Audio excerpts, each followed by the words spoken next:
तो आप सब स्वागत है आपका हमारे इस नए वीडियो में। और आज हम बात करने जा रहे हैं भारतीय राज्य व्यवस्था में 1935 के अधिनियम के बारे में। तो दोस्तों, इससे पहले हमने सभी अधिनियम से पढ़ लिए थे और उसमें जो साइमन कमीशन आयोग उसको भी भारत में ले आए थे। अब उसके बाद कैसे 1935 में साइमन कमीशन आयोग की जो संस्तुतियाँ थी, कैसे उन्होंने अपनी रिपोर्ट प्रस्तुत की और क्या निष्कर्ष निकाला, आइए जानने की कोशिश करते हैं। तो दोस्तों, स्वागत है आपका रघु इनोवेटिव हब पर। मेरा नाम है विनय और मैं आपका स्वागत करता हूं। तो दोस्तों, हम आज पढ़ेंगे भारतीय राज्य व्यवस्था के बारे में। दोस्तों, यह हमारी है भारतीय राज्य व्यवस्था की पुस्तक, जिसे सिविल सेवा एवं अन्य राज्य परीक्षाओं हेतु बहुत ही उपयोगी माना जाता है। तो दोस्तों, आइए शुरू करते हैं हम आज का अपना टॉपिक।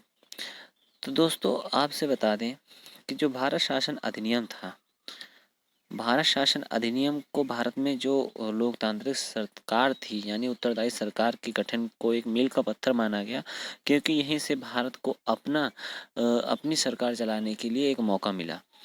तो उत्तरदायी सरकार के गठन से यह हुआ कि अब यहाँ पर भारतीयों द्वारा भारतीयों का ही प्रतिनिधित्व होना था।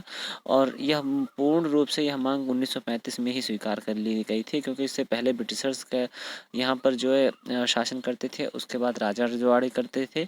लेकिन अब भारतीयों को लोकतांत्रिक ढांचे में लाना था, तो इसलिए यहाँ पर अब पूर्ण रूप से भारतीय सरकार गठित होनी शुरू हो गई। उसके बाद यहाँ पर हुआ ये कि एक लिखित संविधान के लिए भारत को मंजूरी मिल गई। अब यह लिखित संविधान से मतलब यह था कि अब पहले तो यहाँ पर जो अंग्रेजी लोग थे वो भारत में अपने देश की तरह का कानून लगाना चाहते थे, जो कि उस समय वहाँ पर जो है अलिखित कानून होता था। लेकिन भारत में एक लिखित कानून की मान्यता की गई कि नहीं, कानून को जो है एक पुस्तक के अंदर यानी एक दस्तावेज के रूप में लिखा जाएगा। तो दोस्तों, अगर हम बात करें भारत शासन अधिनियम जो 1935 आया था, जब 1919 में जब सर जॉन कमीशन की अध्यक्षता में जो साइमन कमीशन भारत आया था, जिसमें कुल 7 सदस्य थे। और अब इस साइमन कमीशन का भारतीयों द्वारा विरोध भी कट्टर रूप से किया गया था, क्योंकि इसमें सभी ब्रिटिशर्स थे।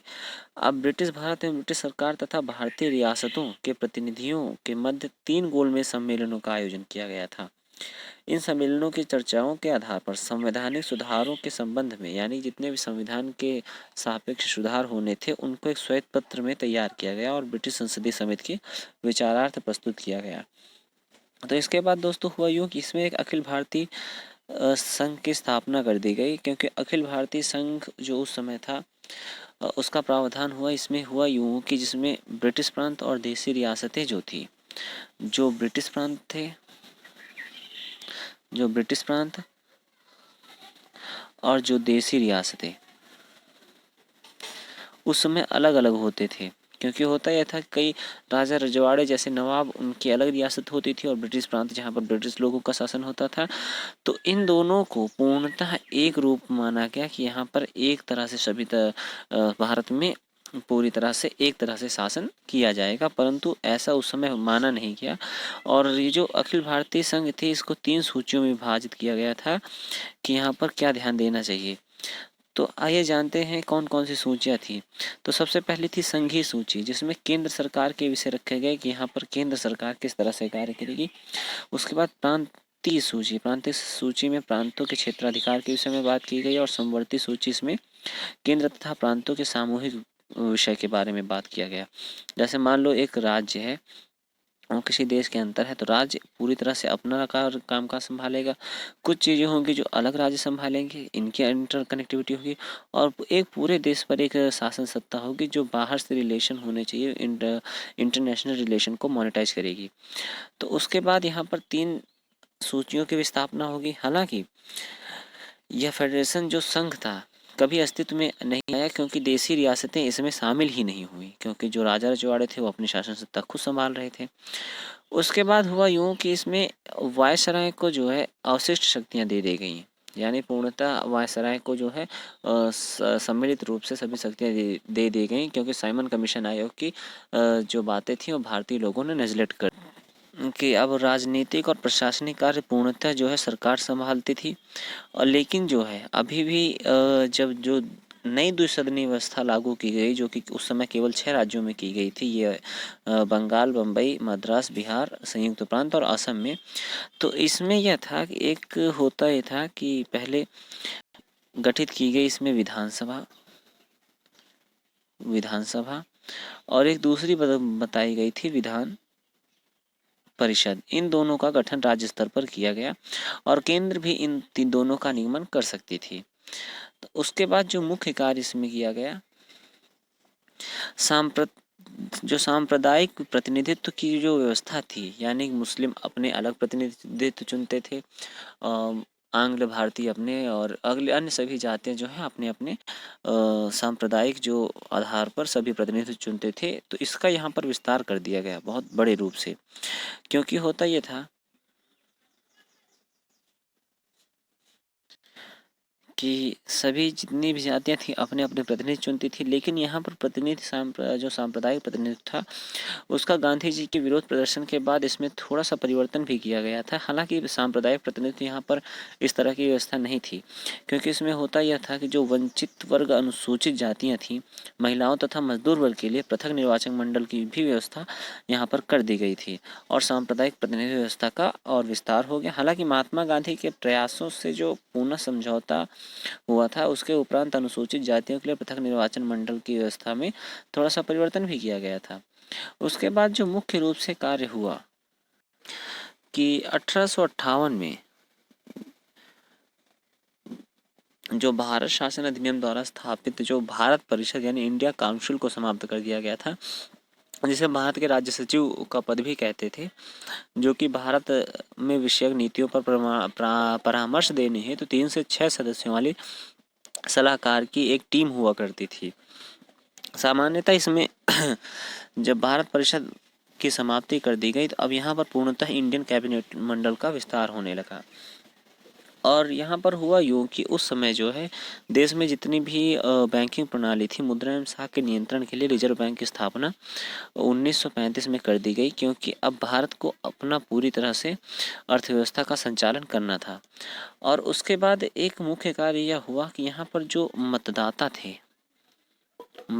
थे उनकी संख्या भी बढ़ गई, क्योंकि उस समय उनकी संख्या में 10% बढ़ोतरी कर दी गई थी। क्योंकि पहले होता ये था कि कर, शिक्षा और उनका जो अमीर गरीब का जो सिस्टम था, अमीर लोगों को सिर्फ इन लोगों को ही वोट देने का अधिकार था, लेकिन अब 10% और दे दी गई और कई व्यक्तियों के पास मताधिकार आ गया और स्त्रियों को सबसे बाद में मताधिकार की प्राप्ति हुई। उसके बाद एक मुख्य कार्य यह हुआ कि यहाँ पर 1937 में एक संघीय न्यायालय, जो कि अभी बंगाल में था, उसे भारत में प्रतिस्थापित कर दिया गया था। अब यहाँ संपूर्ण रूप से सिर्फ एक न्यायालय की व्यवस्था की गई थी, जो पूरे भारत का देखभाल था, वो अब इसी न्यायालय के द्वारा संचालन होना था। तो दोस्तों, यह था 1935 का अधिनियम।